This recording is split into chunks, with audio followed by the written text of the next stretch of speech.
ന്യൂഡൽഹിയിൽ നടന്ന ബ്രിക്സ് വിദേശകാര്യമന്ത്രിമാരുടെ യോഗത്തിൽ വൻ നയതന്ത്ര തർക്കം ഉടലെടുത്തിരിക്കുന്നു. നിലവിലുള്ള സംഘർഷങ്ങൾക്കിടയിൽ ഇറാന് വിരുദ്ധമായ സൈനിക നീക്കങ്ങളിൽ യുണൈറ്റഡ് അറബ് എമിറേറ്റ്സിന് നേരിട്ട് പങ്കുണ്ട് എന്ന് ഇറാന്റെ വിദേശകാര്യമന്ത്രി അബ്ബാസ് അരാഗ്ചി ആരോപിച്ചു. UAE ഈ ആക്രമണങ്ങളിൽ നേരിട്ട് പങ്കാളിയായെന്നും US-ഇസ്രായേൽ സഖ്യം തുടക്കത്തിൽ നടത്തിയ ആക്രമണങ്ങളെ അപലപിക്കാൻ അവർ തയ്യാറായില്ല എന്നും അരാഗ്ചി കുറ്റപ്പെടുത്തി. ടെഹ്റാനെതിരെയുള്ള നീക്കങ്ങൾക്കായി അബുദാബി തങ്ങളുടെ പ്രദേശമോ മറ്റു പിന്തുണയോ നൽകിയിട്ടുണ്ട് എന്നാണ് ഇറാൻ വിദേശകാര്യമന്ത്രി ഇതിലൂടെ വ്യക്തമാക്കിയിരിക്കുന്നത്.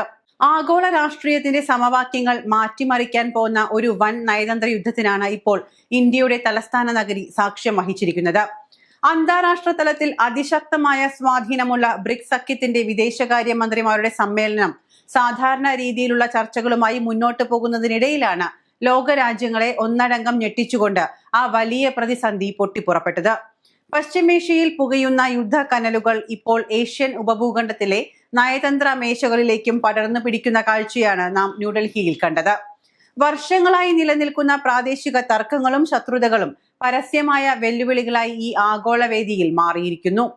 ഇറാന്റെ വിദേശകാര്യമന്ത്രി അബ്ബാസ് അരാഗ്ചി ഉന്നയിച്ച അതിരൂക്ഷമായ ആരോപണങ്ങളാണ് സമ്മേളന നഗരിയെ പെട്ടെന്ന് തന്നെ യുദ്ധസമാനമായ അന്തരീക്ഷത്തിലേക്ക് തള്ളിവിട്ടത്. പക്ഷേ പറയാതിരിക്കാൻ അവർക്ക് ആവില്ല എന്നതാണ് നഗ്നമായ സത്യം. സാധാരണയായി നയതന്ത്ര ചർച്ചകളിൽ പാലിക്കാറുള്ള മര്യാദകളും അതിർവരമ്പുകളും ഭേദിച്ചുകൊണ്ട് മേഖലയിലെ പ്രമുഖ അറബ് ശക്തിയായ യുണൈറ്റഡ് അറബ് എമിറേറ്റ്സിനെതിരെ അദ്ദേഹം നേരിട്ട് വിരൽ ചൂണ്ടുകയായിരുന്നു. എങ്ങനെ ചൂണ്ടാതെയിരിക്കും? ഇത്ര കാലം അവർ അനുഭവിച്ചതിന്റെ ഒരു ഭാഗം UAEക്ക് കൂടി പങ്കുണ്ട് എന്നത് വാസ്തവം തന്നെയാണ്. ആദ്യം ഇത്തരത്തിലൊരു നീക്കം ഉണ്ടായപ്പോൾ അവർ ഒന്ന് എതിർത്തിരുന്നെങ്കിൽ ഒരുപക്ഷെ ഇത്രയും രൂക്ഷമായ രീതിയിൽ കാര്യങ്ങൾ മുന്നോട്ട് കൊണ്ടുപോകാൻ അമേരിക്കയ്ക്ക് കഴിയില്ലായിരുന്നു എന്നതാണ് ഇവിടെ വ്യക്തമാകുന്നത്. ഇറാന് നേരെ സമീപകാലത്തുണ്ടായ സൈനിക ആക്രമണങ്ങളിൽ UAE വെറുമൊരു കാഴ്ചക്കാരനായിരുന്നില്ല എന്നും മറിച്ച് അവർ ആ നീക്കങ്ങളിൽ സജീവമായും നേരിട്ടും പങ്കാളികളായിരുന്നു എന്നുമാണ് ഇറാൻ ലോകത്തിനു മുന്നിൽ വിളിച്ചു പറഞ്ഞിരിക്കുന്നത്. ലോകം മുഴുവൻ ഉറ്റുനോക്കുന്ന ഒരു വേദിയിൽ വെച്ച് മിഡിൽ ഈസ്റ്റിലെ മറ്റൊരു പ്രമുഖ ശക്തിക്കെതിരെ ഇത്തരം ഒരു പരസ്യ യുദ്ധ പ്രഖ്യാപനം നടത്തുന്നത് അന്താരാഷ്ട്ര രാഷ്ട്രീയത്തിൽ തന്നെ അത്ര സാധാരണ കാര്യമൊന്നുമല്ല. ഇറാനെ നമുക്കറിയാം.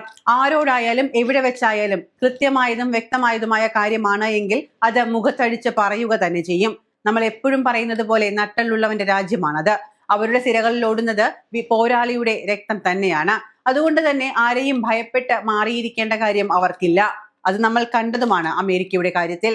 നിലവിലെ സങ്കീർണമായ യുദ്ധ സാഹചര്യങ്ങളെ മുൻനിർത്തിക്കൊണ്ട് അരാഗ്ചി തന്റെ വാക്കുകൾ കൂടുതൽ കടുപ്പിച്ചു. അമേരിക്കയും ഇസ്രായേലും ചേർന്ന സഖ്യം ഇറാന്റെ പരമാധികാരത്തിന്മേൽ കടന്നുകയറി ആദ്യഘട്ട ആക്രമണങ്ങൾ അഴിച്ചുവിട്ടപ്പോൾ അതിനെ ശക്തമായി അപലപിക്കാൻ പോലും അബുദാബി തയ്യാറായിരുന്നില്ല എന്നത് ഇറാനെ വല്ലാതെ ചൊടിപ്പിച്ചിട്ടുണ്ട്. മൗനം പാലിക്കുക വഴി UAE ഈ ആക്രമണങ്ങളെ പരോക്ഷമായി പിന്തുണയ്ക്കുകയായിരുന്നു എന്നാണ് ഇറാൻ വിശ്വസിക്കുന്നത്. അതിലും അപ്പുറം തങ്ങൾക്കെതിരെയുള്ള ആസൂത്രിതമായ സൈനിക നീക്കങ്ങൾക്കായി UAE തങ്ങളുടെ വ്യോമാതിർത്തിയോ ഭൂപ്രദേശങ്ങളോ അല്ലെങ്കിൽ മറ്റ് തന്ത്രപരമായ സൗകര്യങ്ങളോ ശത്രു രാജ്യങ്ങൾക്ക് വിട്ടു നൽകിയിട്ടുണ്ട് എന്ന ഗുരുതരമായ സൂചനയും ഇറാൻ വിദേശകാര്യമന്ത്രി നൽകുന്നുണ്ട്.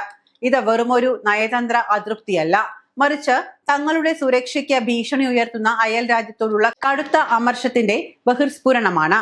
ഈ സംഭവം ബ്രിക്സ് കൂട്ടായ്മയ്ക്കുള്ളിലും വലിയൊരു അസ്വസ്ഥതയ്ക്ക് കാരണമായിട്ടുണ്ട്.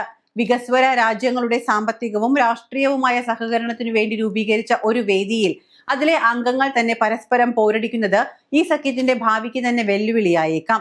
പശ്ചിമേഷ്യയിലെ സമാധാന ശ്രമങ്ങൾക്ക് ഈ പുതിയ തർക്കം ഏൽപ്പിക്കുന്ന ആഘാതം ചെറുതല്ല. സഖ്യകക്ഷിയായ അമേരിക്കയുമായുള്ള ബന്ധവും അയൽ രാജ്യമായ ഇറാനുമായുള്ള നയതന്ത്ര സന്തുലിതാവസ്ഥയും കാത്തു സൂക്ഷിക്കാൻ പാടുപെടുന്ന UAEക്ക് ഇറാന്റെ ഈ പരസ്യമായ ആക്രമണം വലിയൊരു പ്രതിസന്ധിയാണ് സൃഷ്ടിച്ചിരിക്കുന്നത്. വരും ദിവസങ്ങളിൽ അന്താരാഷ്ട്ര തലത്തിൽ ഈ വിഷയം കൂടുതൽ ചർച്ചയാകുമെന്നും മിഡിൽ ഈസ്റ്റിലെ സഖ്യങ്ങളിൽ വലിയ മാറ്റങ്ങൾക്ക് അത് കാരണമാകുമെന്നതും ഉറപ്പാണ്. പശ്ചിമേഷ്യൻ രാഷ്ട്രീയത്തിലെയും ആഗോള നയതന്ത്ര സമവാക്യങ്ങളെയും പാടെ മാറ്റിമറിക്കാൻ പോകുന്ന ചരിത്രത്തിലെ തന്നെ ഏറ്റവും നിർണായകമായ നയതന്ത്ര പ്രതിസന്ധിക്കാണ് ഇപ്പോൾ ലോകം സാക്ഷ്യം വഹിച്ചുകൊണ്ടിരിക്കുന്നത്. ഇറാനും യുണൈറ്റഡ് അറബ് എമിറേറ്റ്സും തമ്മിൽ വർഷങ്ങളായി നിലനിൽക്കുന്ന അസ്വസ്ഥതകളും വിയോജിപ്പുകളും ഇപ്പോൾ അന്താരാഷ്ട്ര വേദികളിൽ പരസ്യമായ പോരാട്ടമായി മാറിയിരിക്കുന്നത് എന്നത് മിഡിൽ ഈസ്റ്റിലെ സമാധാന ശ്രമങ്ങൾക്ക് കനത്ത ആഘാതമാണ് സൃഷ്ടിക്കുന്നത്.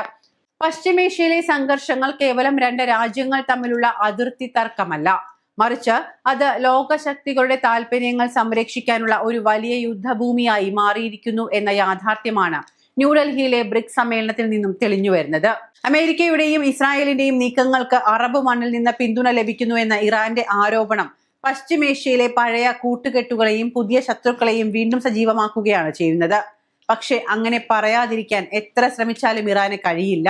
കാരണം അവരുടെ പരമാധികാരത്തിന്മേൽ കടന്നു കയറുന്ന അയൽ രാജ്യങ്ങൾക്ക് അല്ലെങ്കിൽ ശത്രു രാജ്യങ്ങൾക്ക് UAE നൽകുന്ന പിന്തുണ അത്രമാത്രമാണ്.